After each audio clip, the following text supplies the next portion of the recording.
जरं तरेतरोदरं वरं वरे भवत्रमक्षरं कृपाकरं क्षमाकरं मुदाकरं यशस्करं मनस्करं नमस्कृतां नमस्करोमि भास्वरम्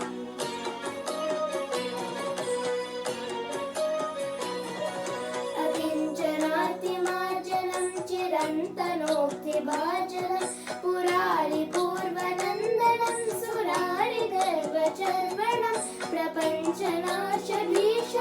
धनञ्जयादिभूषणं कपोलदानवारणं भजे पुराणवारणम्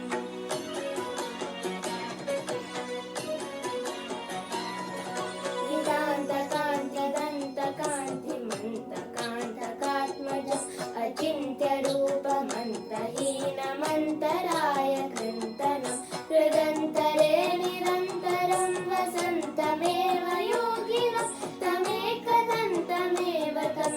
चिन्तयामि सन्ततम्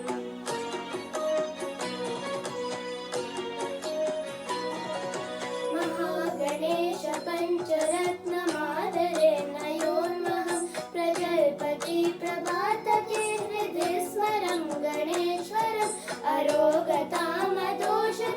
सुसाहितीं सुपुत्रतां समाहितायुरस्तभूतिमद्रुपैति